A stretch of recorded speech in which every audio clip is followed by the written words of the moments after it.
तो बताओ मुझे किसी प्रकार से कोई भी कष्ट नहीं जीवन में मिले, परंतु फिर भी मेरा ये जो मन है वो अभी भी सुखों में ही लगा हुआ है और सुख से हट करके भगवान की तरफ कम लग पा रहा है।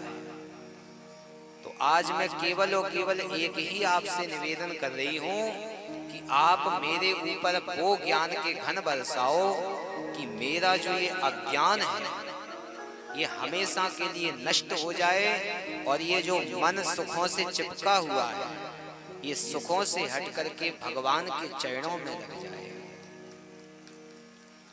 तो तब जाकर के कपिल भगवान ने क्या कहा, बोले तम त्वागताहं शरणं शरण्यं स्वभृत्य संसार तरो कुठारम्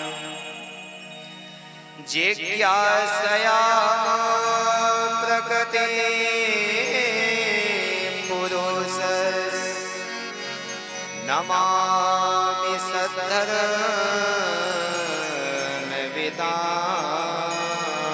परिष्ठम्। कपिल भगवान कहते हैं, मैया आपने प्रश्न तो बहुत अच्छा किया, परंतु इसे एक लौकिक उदाहरण के द्वारा समझो। आप कह रही हो कि मेरा मन संसार की तरफ लगा है, गोविंद की तरफ नहीं लगा। तो मैया जी एक बात बताओ, ताला होता है एक और उसकी चाबी भी एक ही होती है, परंतु उसमें होता क्या है, बोले एक तरफ उस चाबी को घुमाओगे तो ताला बंद हो जाएगा और उसी चाबी को दूसरी तरफ घुमा दोगे तो उसी चाबी से ताला खुल भी जाएगा। तो आपका ये जो मन है इसे आप जिस तरफ मोड़ दोगे उसी तरफ ये लग जाएगा। भाई चाबी तो एक ही है और एक ही चाबी से ताला खुल भी रहा है, बंद भी हो रहा है। तो ऐसे ही मन तो एक है। अब इस मन को यदि आपने संसार की तरफ घुमा दिया तो ये संसार के विषयों से चिपक जाएगा और कहीं इसी मन को आपने संसार से हटा करके गोविंद के चरणों में लगा दिया तो यही फिर आपके मोक्ष का, कल्याण का मार्ग भी प्रशस्त कर देगा। देवती मैया ने कहा, प्रभु ये मन को भगवान के चरणों में लगाने के लिए करना क्या पड़ेगा? तो फिर जो है कपिल भगवान कहते हैं कि मैया सबसे पहले आपको संतों की संगति को करना पड़ेगा, क्योंकि संतों की संगति से आपका मन जो है वो भगवान के चरणों में लगेगा। क्यों लगेगा? क्योंकि उन्होंने अपने मन को पहले भगवान से लगा दिया। और मैंने आपसे कल भी निवेदन किया था कि करंट जिस व्यक्ति को पहले से लगा हो और उसको हम स्पर्श करें तो उतना ही करंट हमें भी लगेगा जितना उस व्यक्ति को पहले से लगा है। अब हम कहें कि भाई हमें तो पता ही नहीं था, हमने तो अनजाने में इसको छू लिया, तो चाहे जानबूझ करके छुओ चाहे अनजाने में छुओ, यदि उसे करंट लगा है तो करंट तो फिर आपको भी लगेगा। तो कपिल भगवान कहते हैं मैया संतों की आप संगति करोगी तो आपका मन जो संतों का पहले से भगवान के चरणों में लगा है तो उनके द्वारा आपका मन भी भगवान के चरणों में लग जाएगा। तो फिर देवती मैया ने कहा कि संतों की परिभाषा क्या है, संत होते कैसे? बोले तितिक्षवः कारुणिका सुहृदा सर्वदेहिनां अजात शत्रुवः शान्ता साधवा साधुभूषणः। कपिल भगवान कहते हैं मैया सबसे पहले संतों के लक्षण सुनो। तितिक्षवा, संत जो होंगे वो तितिक्षवा अर्थात तितिक्षु होंगे। तितिक्षु का अर्थ क्या है? बोले इनके मन में सबके प्रति दया होगी। संतों का ऐसा नहीं है कि किसी के प्रति ज्यादा स्नेह प्रेम होगा और किसी के प्रति कुछ भी स्नेह प्रेम नहीं होगा। एक चेला जी के पास में फॉर्च्यूनर है, बहुत ज्यादा धन है, तो वो चेला जी के लिए एसी रूम मिलेगा, और दूसरा चेला जी बेचारा जो है गांव का है और उसके पास ज्यादा धन नहीं है, तो उसे तो फिर पंखे की भी व्यवस्था नहीं दी जाएगी। तो वो संत नहीं है। संत तो वो है कि यदि अमीर करोड़पति अरबपति भी शिष्य आ जाए तो उसे भी उस भाव से देखे, और कोई गरीब जो है शिष्य आ जाए तो उसे भी उतनी ही सम्मान की दृष्टि से देखे। क्योंकि दया हम लोगों के अंदर कब आती है? जब हमारा कोई अपना कष्ट में होता है तो हमें दया आती है।